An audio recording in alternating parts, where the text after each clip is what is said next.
வரலாற்றில் ஓர் ஏடு.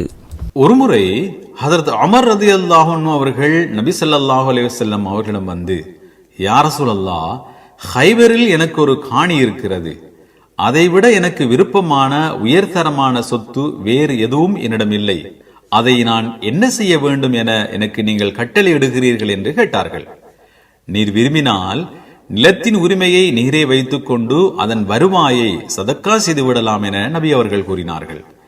எனவே அந்த நிலம் விற்கப்படக்கூடாது, அன்பளிப்பாகவும் கொடுக்கப்படக்கூடாது, அதற்கு யாரும் வாரிசாக முடியாது என்ற அடிப்படையிலும் அதன் வருவாயை ஏழைகளுக்காகவும் உறவினர்களுக்காகவும் அடிமைகளை விடுதலை செய்வதற்காகவும் விருந்தினர்களுக்காகவும் வழிப்போக்கர்களுக்காகவும் அல்லாஹுவின் பாதையில் செலவிடுவதற்காகவும் என்றும் அதனை பொறுப்பேற்று பராமரிப்பவர் அதிலிருந்து உண்பதிலும் தன் நண்பர்களுக்கு உண்ண கொடுப்பதிலும் தவறில்லை, ஆனால் அதிலிருந்து எந்த ஒன்றையும் சொந்தமாக்கிக் கொள்ளக் கூடாது என்ற நிபந்தனையிட்டு அந்த சொத்தை அன்பளிப்பு செய்தார்கள் ஹதரத் உமர் ரலியல்லாஹு அன்ஹு அவர்கள்.